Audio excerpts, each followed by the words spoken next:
Reminiscence was written and directed by Lisa Joy in her directorial debut, produced by she and her husband Jonathan Nolan, who are both the brother and sister-in-law of Christopher Nolan.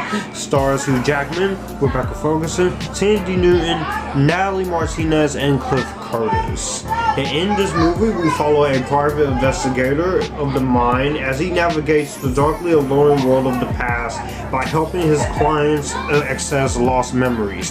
His life is forever changed as he uncovered a violent conspiracy while trying to solve a mystery behind a missing client. Going into Reminiscence, I was actually really curious about this. It wasn't like super high on my radar, but I am a fan of Westworld, which is a great TV series. Lisa Joy and Jonathan Nolan, they do excellent work on that show. I am a fan of the cast, such as Hugh Jackman and Rebecca Ferguson. It was nice seeing them again, getting to team up again after The Greatest Showman. Add to the mix, you had Thandiwe Newton, Natalie Martinez, Cliff Curtis, and the rest of the cast involved. And also, on this premise, it's something we've seen before in sci-fi movies, like the Inception-like scenario and the Blade Runner scenario with the film noir style. And I am a sucker for film noir and sci-fi. So I was excited to see how they would do this. And from the trailer, I was interested, but I was also very skeptical. And initially, this movie was supposed to be 2 hours and 28 minutes long. But unfortunately, Friday, the version that I watched was only 1 hour and 56 minutes. And from the trailer, I still went in with a bit of open-minded, hoping I would enjoy it more than anyone else. And I'm gonna say it. There are good elements in this movie, but Reminiscence, this is just another disappointing movie from 2021. This is another one of the biggest disappointments, which hurts me to say because I love sci-fi, I love thriller, I like the whole love story that they try to add in, and I like the neo-noir aspect. So it hurts me having to say that this was a big disappointment. Kicking right off with the positives, I will say that Hugh Jackman, whether the movie is good or bad, I will say Hugh Jackman always brings his A game, and he always does great in his performance. He's very good as Nick Bannister. You can tell that he's trying to focus on this case with other people who wants to go look back at their memories, and you can tell that he's really trying to find a woman that he loves. And if Hugh Jackman was not in this movie, this would easily be at least a grade lower for what I gave it on Letterboxd. Also, Rebecca Ferguson, even though her character, what they do with her character itself, Rebecca Ferguson, she's a great actress, but I've been a little conflicted on it lately.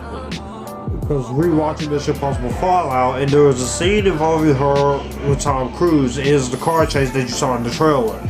That's been a little conflicting with me lately. But Rebecca Ferguson is a talented actress, and I do like her. So I was excited to see her in this role, and she does good for what she has to do. And I found her scenes with Hugh Jackman very emotional, very well done. The rest of the cast, of course, Thandiwe Newton, Cliff Curtis, Daniel Wu, Natalie Martinez, who is a very underappreciated actress. All the rest of the performances in this movie were really good, really solid for what they're given. I also like the ideas that are invented here. You have a little bit of Blade Runner, a little bit of Inception, except not as great as Inception, the Maltese Falcon, and Westworld. And I like the little neo-noir influences they are giving her.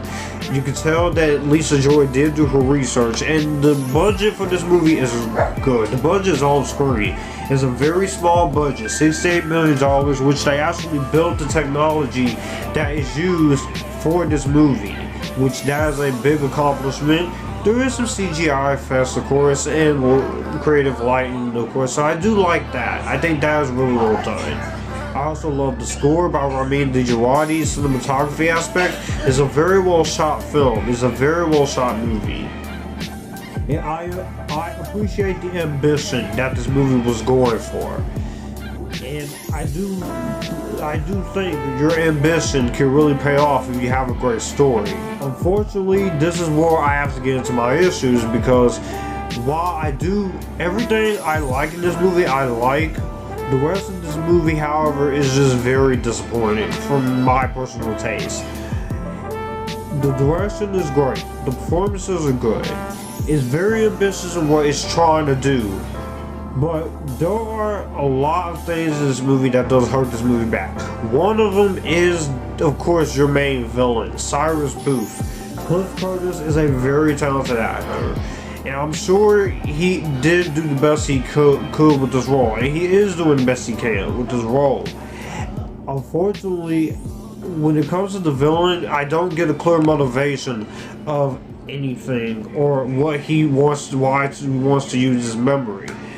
Also, I will say this movie feels very halfly done, edited, as far as editing standpoint. Like I said, I wish this movie was 2 hours and 28 minutes long. That way we could have a lot more time to focus on the world building, because the world building is great. Have more time with some of these other characters and their stories and how they played out. Because it feels like 30 minutes was cut down from this movie, and I'm not sure if that was Lisa Joy, I'm not sure if that was WB, but whatever the case it is, I'm sorry, this movie should have just stuck with its original length. It would have been a lot better, and it would have benefited a lot more from that. Also, there is a lot of character development in this movie that leaves a lot to be desired. Like I said, the performances are good. I think the performances are what was required. I think they do a great job there. It's just the ambition of the movie doesn't really pay off in what you want it to do. And just with some of these characters, they are a little bit lackluster. Even with this Bannister.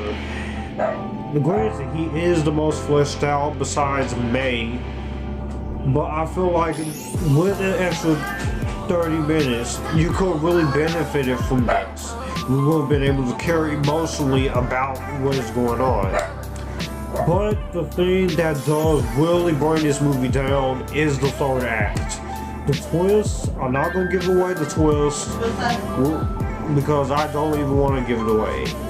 I'm not giving away the twist, but this whole third act and this whole twist that they try to pass off completely kills this movie for me, especially when you get to the ending.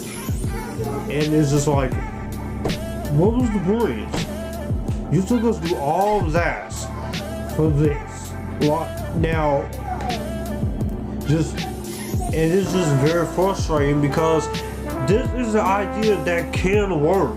It's a very creative, ambitious idea. It's just, at the end of the day, the execution. I respect Lisa Joy. I do want to see what else she does next, because I'm not going to say because no filmmakers ever stop doing what they do.